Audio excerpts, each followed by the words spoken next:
रहे हैं महाराजा वाला, वो शहंशाह वाला मॉडल हमने मोदी जी को ये करवा दिया। एक साइड आपको लैटरल एंट्री से मारते हैं, दूसरे साइड कॉन्ट्रैक्टर। नीचे देखो वहां पिटाई हो रही है, ऊपर देखो वहां पिटाई हो रही है, साइड देखो वहां पिटाई हो रही है। मान लो हिंदुस्तान में हिंदुस्तान के इंजन में 10 सिलेंडर है, एक सिलेंडर छोटा सा टक टक टक टक टक टक टक चल रहा है और कहते हैं भैया सुपर पावर बन जाएगा। कैसे सुपर पावर बन जाएगा? हमारे लिए ये पॉलिसी मेकिंग का फाउंडेशन है। मेरा विजन है कि हिंदुस्तान में 50% का जो बैरियर है इसको हम उड़ा के फेंक देंगे। ये दो चीजें मैंने कही है। उसके बाद हम क्या करेंगे मैंने नहीं बोला है। कुछ दिन पहले, सबसे पहले आपका बहुत बहुत धन्यवाद कि आप सब यहां डिस्कशन के लिए आए, मेरी बात सुनने आए। इसके लिए आपको पहले ही मैं धन्यवाद करना चाहता हूं।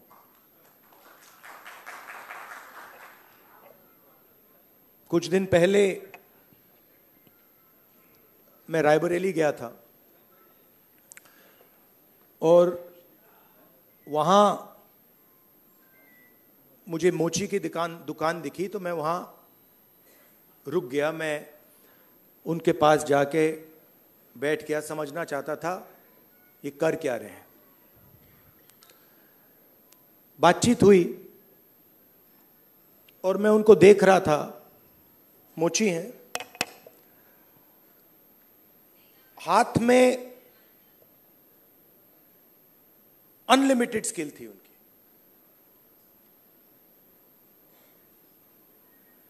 मतलब 30-40 साल का एक्सपीरियंस था। मैंने वो जूता लिया, मैंने बनाने की कोशिश की, वो मतलब सवाल ही नहीं उठता। मतलब मुझे 1-2 साल लग जाएंगे मतलब शुरू करने में। बातचीत हुई, मैंने पूछा क्या हो रहा है, कैसे चल रहा है। उन्होंने कहा ये जो मेरा बेटा है ये पहले मेरे साथ काम करता था, अब नहीं करता है, ये भाग गया, चला गया। तो मैंने कहा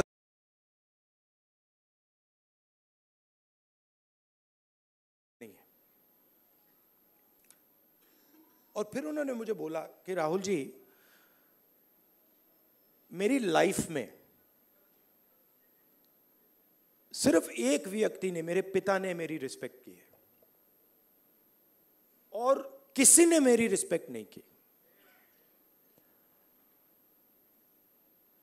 और ये सब लोग मेरा मजाक उड़ाते हैं। तो मैंने कहा, उनसे कहा कि तुम्हें मालूम कैसे कि मजाक उड़ाते हैं? नहीं, कभी कभी तो मुझे सीधा बोल देते हैं और कभी कभी दूसरे लोग मुझे आके कहते हैं। मैं जब जा रहा था मैं सोच रहा था इतना हुनर है, इतनी स्किल है और किसी से इनको इज्जत नहीं मिल रही। और ऐसे हजारों लोग हैं। और ये हिंदुस्तान में हर रोज हो रहा है। इस देश में हुनर की इज्जत है ही नहीं। जिसके पास स्किल है, जिसके पास हुनर है, जो काम करना जानता है, उसकी इज्जत है ही नहीं। रियलिटी है ये देश की। और ये सारे के सारे जो नेटवर्क्स हैं, 21वीं सदी में हम इसको नेटवर्क कह सकते हैं। चाहे ये बढ़इयों का नेटवर्क हो, मोचियों का नेटवर्क हो, धोबियों का नेटवर्क हो, इन सब में बहुत गहरी स्किल छुपी हुई है। हाथ मिलाने से पता लग जाता है। आप धोबी से हाथ मिलाइए, वो ऐसा दबाता है हवा निकल जाती है। मैंने किया है। वो जैसे पकड़ता है ऐसे लगता है कि भैया 10-15 लोगों ने पकड़ लिया हाथ। आप बढ़ई का हाथ पकड़िए, उसमें दिख जाता है।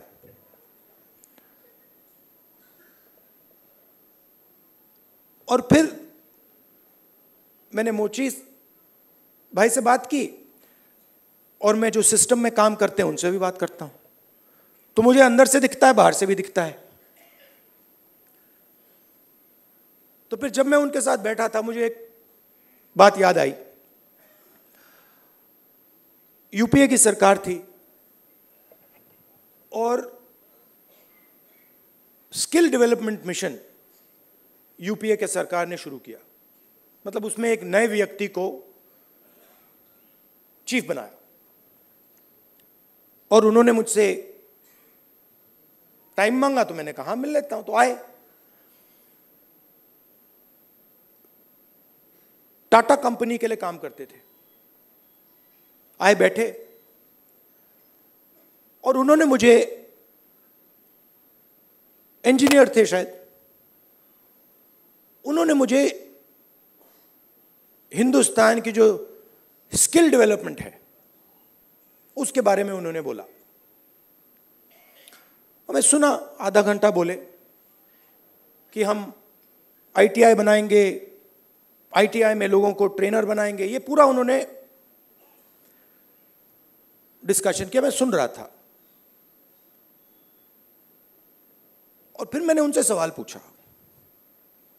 मैंने कहा देखिए, आप आईटीआई में ट्रेनर लाते हो, वो बढ़ई को कारपेंटरी सिखाता है, प्लम्बर बनाता है, मगर आपने एक बात कभी सोची? कहते हैं क्या? कि आप कह रहे हो स्किल डेवलपमेंट, मगर हिंदुस्तान में स्किल की तो कोई कमी नहीं है। मतलब आप आईटीआई में बढ़ई तैयार कर रहे हो, मगर हिंदुस्तान में लाखों बढ़ई हैं, उनसे आप क्यों नहीं ट्रेनिंग कराते?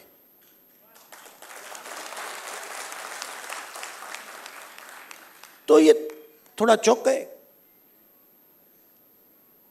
मतलब मैंने कहा मतलब बता देता हूं।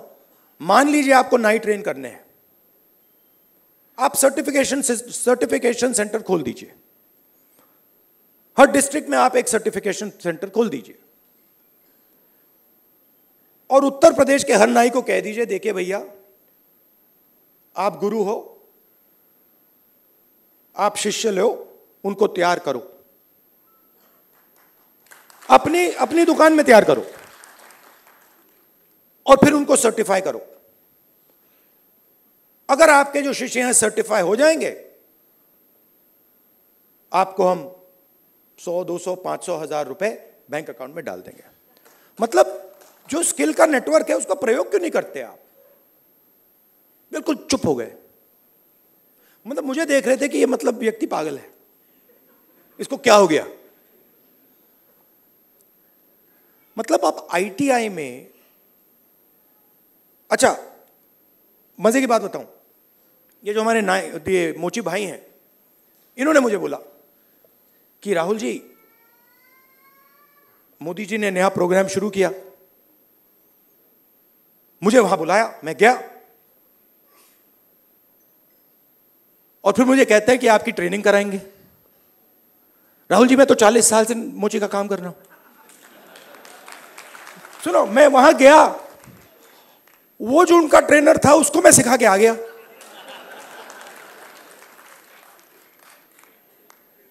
तो बात क्या है, चाहे नाई हो, बढ़ई हो, प्लम्बर हो, धोबी हो, मोची हो, किसान हो, नॉलेज इनके हाथ में है, मगर सिस्टम इनसे कोई बात ही नहीं करता। सिस्टम दूसरे डायरेक्शन पे चल रहा है। आपने आईटीआई बना दी, हमारी सरकार ने बनाई, मगर उसका जो नॉलेज सिस्टम है उसका तो कोई कनेक्शन ही नहीं है। तो मैंने उनसे कहा, देखो मैं आपको बताता हूं, अगर आपने नाई ट्रेन करने हैं, मान लो आपने हिंदुस्तान में 10 लाख नाई ट्रेन करने हैं, आप हिंदुस्तान के नाइयों को पकड़ो और कहो भैया आप ट्रेन करो, 6 महीने में 10 लाख नाई आपके सामने आ जाएंगे और कोई ज्यादा पैसा भी नहीं लगेगा, मगर ना। तो हो क्या रहा है,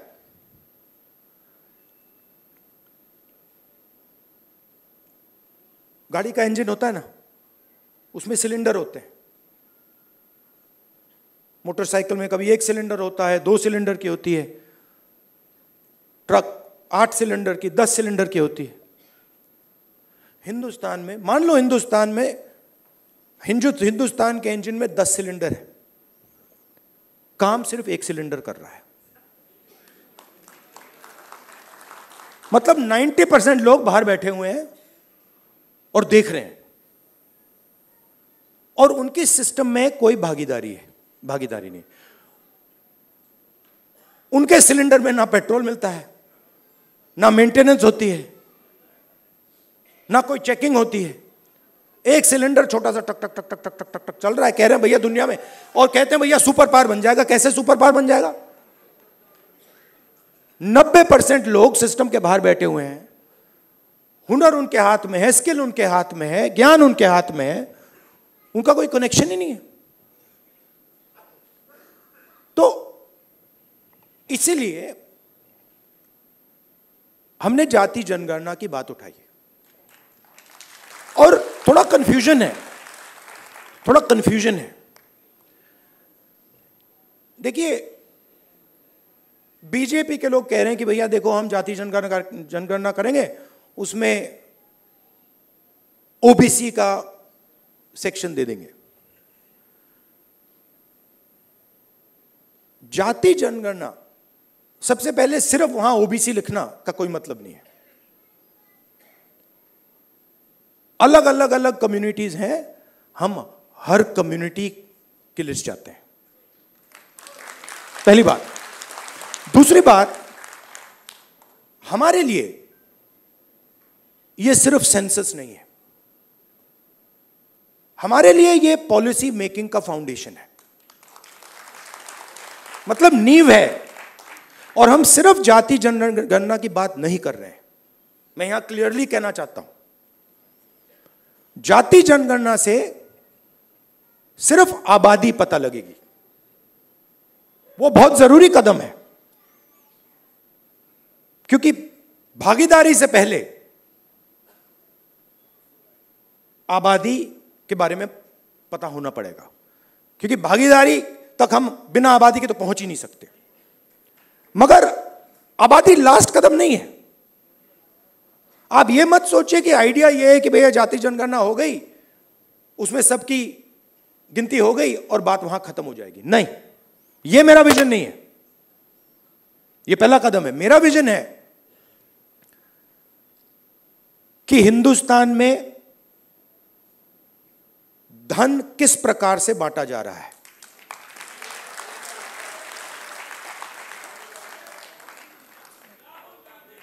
ओबीसी के हाथ में कितना है, दलितों के हाथ में कितना है, मजदूरों के हाथ में कितना है, पहली बात। दूसरी बात, हिंदुस्तान के जो इंस्टीट्यूशंस हैं, ब्यूरोक्रेसी हो, जुडिशरी हो, मीडिया हो, इसमें इन लोगों की कितनी भागीदारी है। मतलब हम यह समझना चाहते हैं कि कॉन्स्टिट्यूशन ने कहा था कि एक व्यक्ति को 1 वोट मिलेगा, मतलब सारे के सारे हिंदुस्तान के जो सिटीजन्स हैं वो समान है, एक समान है, एक जैसे हैं। तो हम ये पूछ रहे हैं कि अब 70 साल हो गए, कॉन्स्टिट्यूशन हमारे सामने है, इसका समाज पर इफेक्ट पड़ा है, हां या ना, और कितना पड़ा है?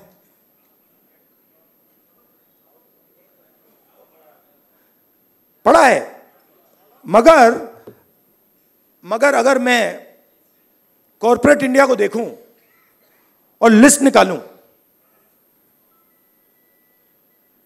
और हिंदुस्तान के 500 सबसे बड़े उद्योगपतियों की लिस्ट निकालूं, मैंने निकाला है, उसमें आपको एक भी दलित, एक भी आदिवासी, एक भी पिछड़े वर्ग का व्यक्ति नहीं मिलेगा। और सिर्फ कॉर्पोरेट इंडिया की बात नहीं कर रहा हूं, आप जुडिशरी देख लीजिए, कॉर्पोरेट इंडिया देख लीजिए, मीडिया देख लीजिए, आप मुझे बता दो, नेशनल मीडिया में दलित एंकर का नाम बता दो मुझे, आदिवासी एंकर का नाम बता दो, ओबीसी एंकर का नाम बता दो, कौन है बता दो। तो नैरेटिव बनाते हैं ना। आप देखिए, हिंदुस्तान में 50% आपने कहा कि आधी आबादी ओबीसी है, उसमें आप 15% दलित जोड़ दीजिए, 8% आदिवासी जोड़ दीजिए। माइनॉरिटीज की बात मैंने अभी की भी नहीं, 73 आता है। 73% दलित, आदिवासी, ओबीसी। कॉर्पोरेट इंडिया में 0, मीडिया में 0, आप हो ही नहीं। तो अब हम अगर पॉलिसी बनाएंगे और हिंदुस्तान की जो सच्चाई, जो रियलिटी है, उसकी बेसिस पे हम पॉलिसी नहीं बनाएंगे तो उसका क्या मतलब है? तो मैं आपसे यह कहना चाहता था कि जाति जनगणना हमारे लिए सिर्फ गिनती नहीं है, जाति जनगणना हमारे लिए पॉलिसी फ्रेमवर्क है और एक प्रकार से हमारा गाइड। जैसे कॉन्स्टिट्यूशन हमारा एक गाइड है जिसपे ये लोग रोज आक्रमण कर रहे हैं, जाति जनगणना, सोशो इकोनॉमिक सर्वे, इंस्टीट्यूशनल सर्वे, ये हमारा दूसरा गाइड होगा। और हमारा लक्ष्य है कि जो मैंने आपसे कहा कि 10 सिलेंडर की गाड़ी है, 9 सिलेंडर बंद पड़े हुए हैं, तो हमारा लक्ष्य है कि 10 के 10 सिलेंडर काम करें। आप मुझे बताओ, पूरा का पूरा बैंकिंग सिस्टम, पूरा का पूरा बैंकिंग सिस्टम, नरेंद्र मोदी ने 16 लाख करोड़ रुपए 25 लोगों का कर्जा माफ किया है। शेम, 16 लाख करोड़ रुपया। अच्छा, उन 25 लोगों में एक दलित नहीं था, एक आदिवासी नहीं था, एक पिछड़ा नहीं था, एक माइनॉरिटी नहीं था। तो पूरा का पूरा बैंकिंग सिस्टम 15 लोगों के लिए बनाया गया है। ये जो हमारे भाई हैं जो मोची का काम कर रहे हैं, जिनको पूरी लाइफ में इज्जत नहीं मिली, इनके लिए एक बैंक क्यों नहीं है जो इनकी मदद करे? कहे कि हम स्पेशलाइज्ड बैंक बनाएंगे सिर्फ इनके लिए। तो पॉलिसी मेकिंग फ्रेमवर्क का यह मतलब है, हमारा काम हिंदुस्तान की 100% आबादी की मदद करने का है। हमारा काम 5%, 10% आबादी की मदद करने का नहीं है। वो सरकार का काम हो ही नहीं सकता। और उसके लिए हमें इंफॉर्मेशन चाहिए। 21वीं सदी है, हमें डेटा चाहिए। डेटा है ही नहीं। आप नोट कीजिए, मैंने 2 चीजें कही हैं। मैंने कहा है कि जाति जनगणना, social economic state census, institutional census हम कराएंगे, और 50% का जो बैरियर है, जिसको हम एक्सेप्ट नहीं करते हैं, फ्रैंकली बोलूं तो इसको हम उड़ा के फेंक देंगे। ये 2 चीजें मैंने कही हैं। और मगर उसके बाद मैंने आज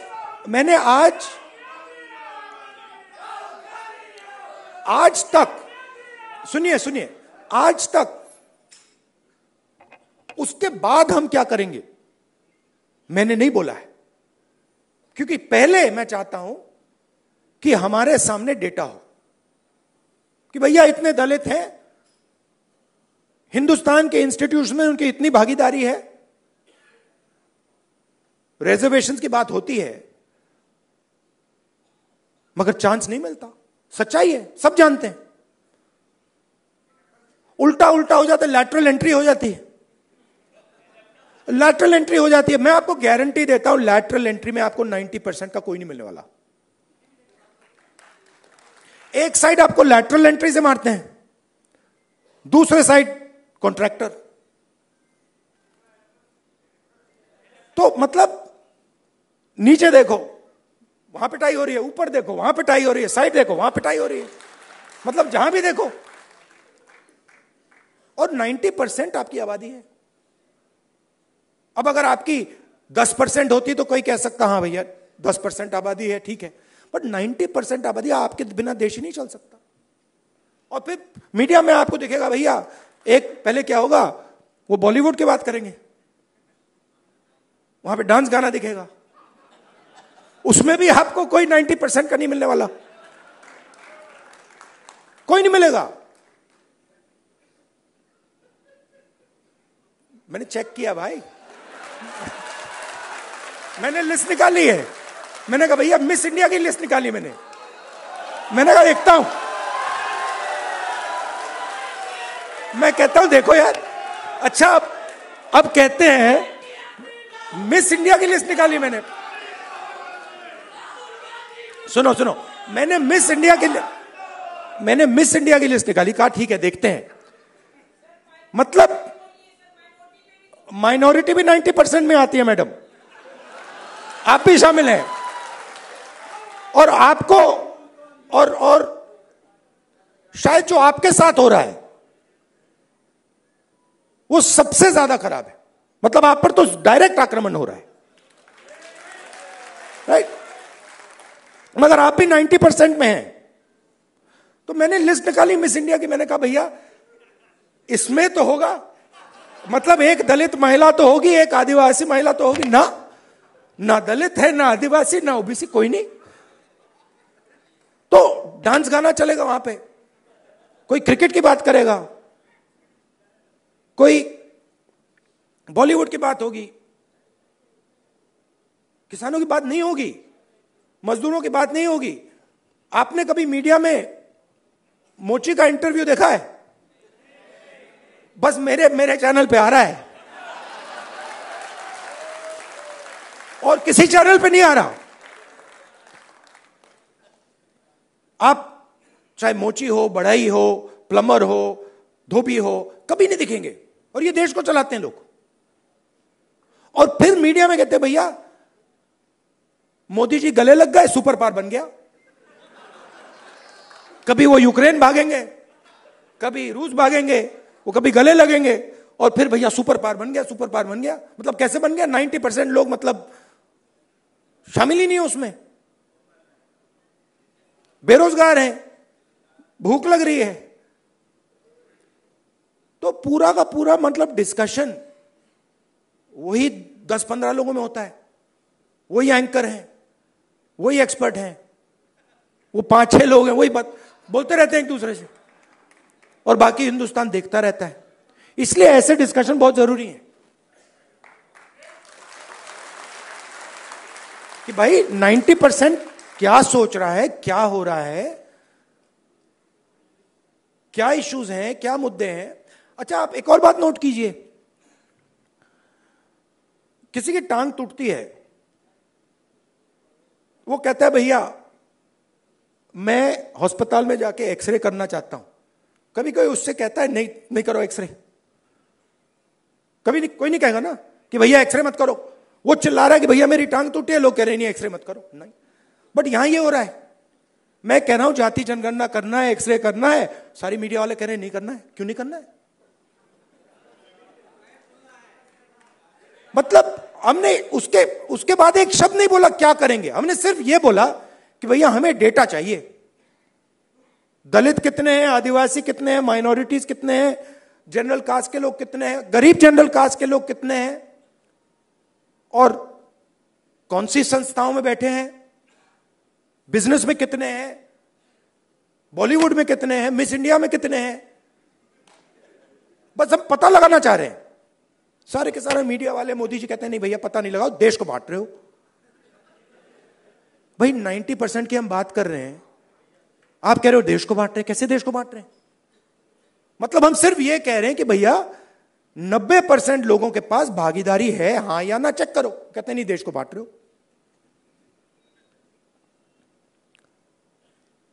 तो जो भी संस्थाएं हैं, इलेक्शन कमीशन हो, मीडिया हो, फ्री मीडिया हो, जुडिशरी हो, ये सारी की सारी संस्थाएं कहां से आई? ये इधर से आई। आप इसको मिटा दो तो हिंदुस्तान में एक संस्था नहीं बचेगी। कोई इलेक्शन कमीशन नहीं बचेगा, कोई रिजर्वेशन नहीं बचेगा। जो आपने कहा कि कॉन्स्टिट्यूशन से फायदा मिला, वो 5-10 साल में सब खत्म हो जाएगा।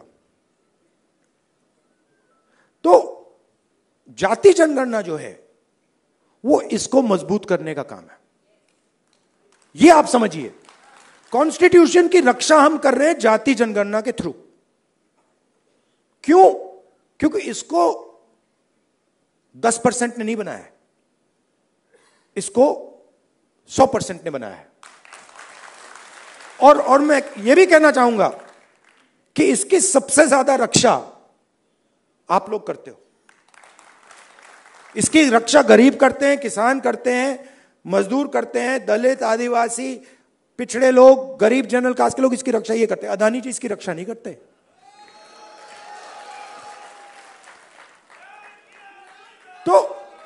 तो जाति जनगणना जो है, जिसको कास्ट सेंसस कहते हैं,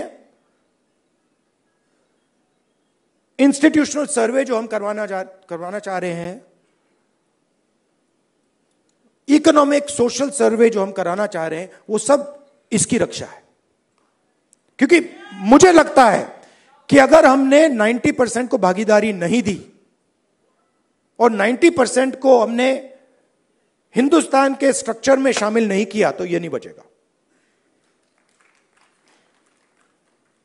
तो इसीलिए यह पैरेलल ट्रैक है।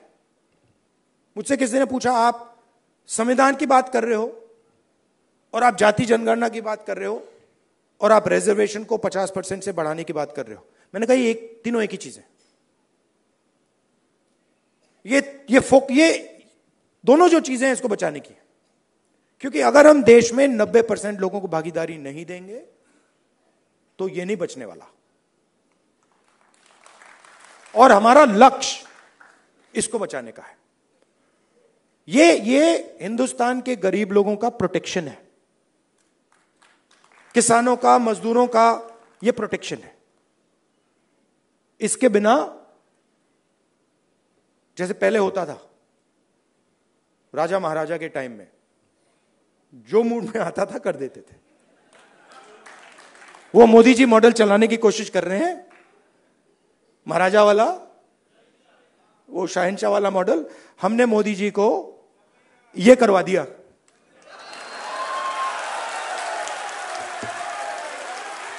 आप अपने आप को नॉन बायोलॉजिकल समझते हो। आप अपने आप को नॉन बायोलॉजिकल समझते हो। आप अपने आप को डायरेक्ट भगवान के साथ कनेक्शन समझते हो। Wrong number. Wrong number. चुनाव के एकदम बाद ये मैंने कहा, देखो हिंदुस्तान के किसानों ने, मजदूरों ने सिर झुकवा के कॉन्स्टिट्यूशन से मत्था लगवा दिया। और ये काम हम नहीं कर रहे हैं। आप मत सोचिए कि राहुल गांधी और ये सब लोग ये काम कर रहे हैं। नहीं, ये हिंदुस्तान के अंदर से आवाज आ रही है। हम उस आवाज को सुन रहे हैं बस। और ये जो स्ट्रेंथ है, जो शक्ति है, ये हिंदुस्तान के अंदर से आ रही है, हिंदुस्तान के गरीब लोगों से आ रही है, और इसको कोई रोक नहीं सकता। अब अगर कोई सोचे, मैं आपको बता देता हूं, पॉलिटिकल बात बता देता हूं, आप लिख लो। अगर कोई सोचे कि जाति जनगणना को रोका जा सकता है या 50% बैरियर को रोका जा सकता है, मैं आपको बता रहा हूं वो सपने देख रहा है। ये होगा ही होगा। इसको रोका नहीं जा सकता है। ना जाति जनगणना रोकेगा, ना सोशो इकोनॉमिक सर्वे रोकेगा, ना इंस्टीट्यूशनल सर्वे रोकेगा, ना 50% का बैरियर रहेगा। ये तीन सारे के सारे उड़ेंगे। क्योंकि हिंदुस्तान की जनता ने ये मन बना लिया है, ऑर्डर आ गया है। जनता से ऑर्डर आ गया है।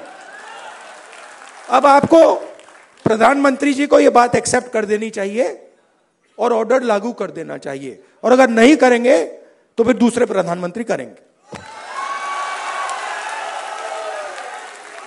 आपके साथ देखिए, मैं आपको अंत में एक बात बताना चाहता हूं। देखिए,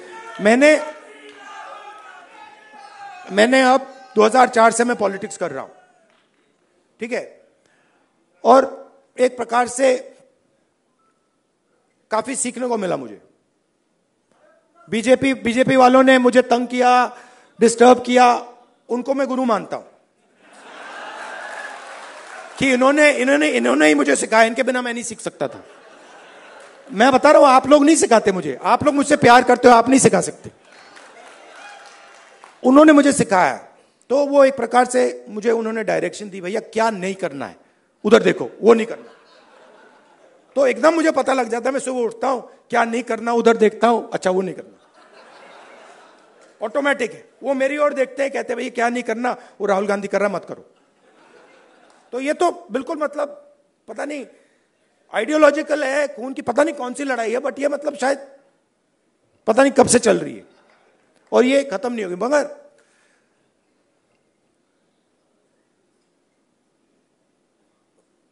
हर राजनेता के लाइफ में,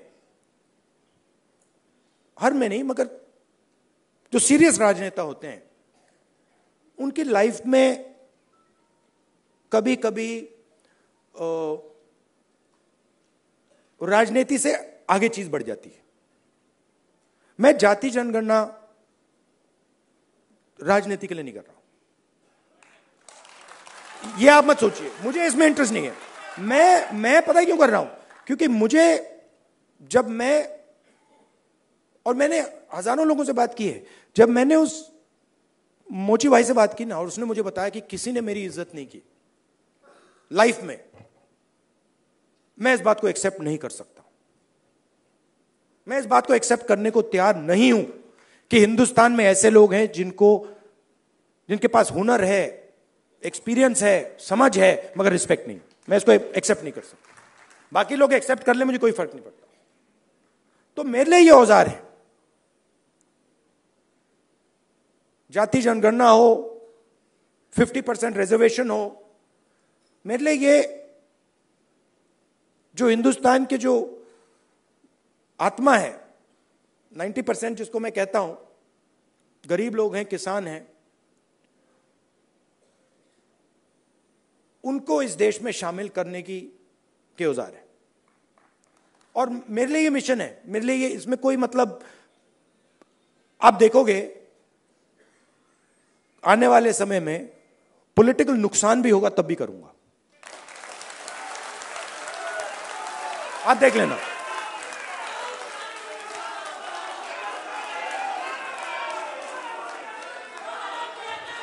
तो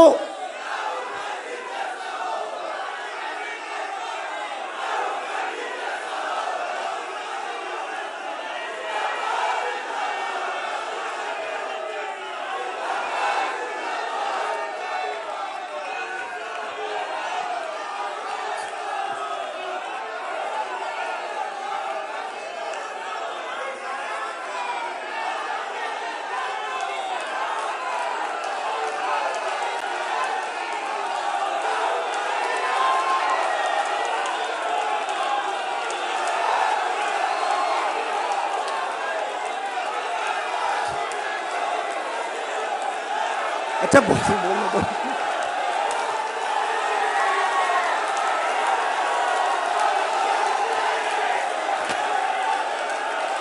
क्या बोलने तो दीजिए।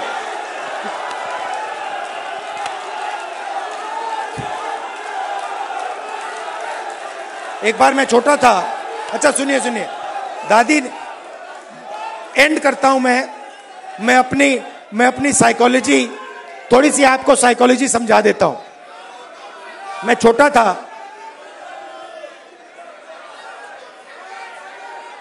सुनिए थोड़ी सी मैं आपको, तो हुआ क्या, एक दिन एक जर्नलिस्ट आए मेरे पास, लव यू ब्रदर। एक जर्नलिस्ट आए मेरे पास, सीनियर जर्नलिस्ट हैं, तो आप वो मेरे पास आए, जो मैंने आपको अभी बोला ना, नुकसान हो जाएगा तो भी करूंगा, तो उसको समझा रहा हूं। तो सीनियर जर्नलिस्ट आए, बैठे मेरे पास, उन्होंने कहा राहुल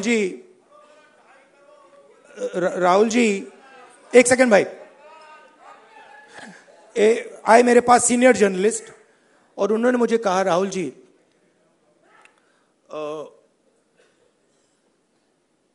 मैं, पाकिस्तान के नेता थे, पता नहीं मुशर्रफ थे या नवाज शरीफ थे, मैं उनको बहुत अच्छी तरह जानता हूं, उन्होंने मुझे कहा। तो मैंने कहा, तो उन्होंने कहा कि मैं उनसे जाके मिला, और मैंने उनसे कहा कि देखिए, अगर आपने हिंदुस्तान और पाकिस्तान के बीच में पीस करवा दी तो बहुत अच्छा होगा। तो फिर उस व्यक्ति ने, पता नहीं मुशर्रफ था या कौन था, मुशर्रफ ने कहा क्यों?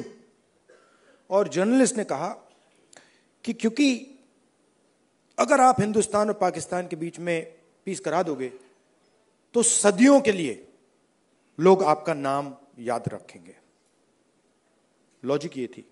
मैं सुन रहा था, मुझे बता रहे थे, मतलब कि आपको नाम याद रखवाने के लिए काम करना चाहिए। मतलब मैं सोच रहा था, और जैसे मैं सोच रहा था, सुन रहा था उनकी बात, मुझे एक बात और याद आई। यही सवाल मैंने दादी से पूछा था जब मैं छोटा था। मैं दादी के पास गया, मैंने कहा दादी, जब आप मरेंगी, मरने के बाद आपको लोग कैसे याद करना चाहिए, लोगों को आप कैसे याद करना चाहिए? दादी का जवाब पता है क्या था? मैंने कहा आप क्या चाहती हैं कि लोग आपको कैसे याद करें? हाँ, नहीं, उनका जवाब था मैं चाहती हूं कि याद ही ना करें। मतलब क्लैरिटी थी, मैं काम याद करवाने के लिए नहीं करता हूं, मैं काम करने के लिए करता हूं। मुझे याद शाद का कुछ नहीं लेना देना। वो ये जो याद वाला है वो नरेंद्र मोदी जी का काम है। तो मुझे, मेरी थिंकिंग है कि हिंदुस्तान के 90% की जो शक्ति है वो हिंदुस्तान को बनाने में लगे। पूरा इंजन स्टार्ट हो, 10 के 10 सिलेंडर चलें और लोगों को मजा आए कि भैया हिंदुस्तान है, इसमें भागीदारी है, इसमें रिस्पेक्ट है, इसमें आदर है, और हम सब मिलकर इस देश को आगे ले जा रहे हैं। धन्यवाद, नमस्कार।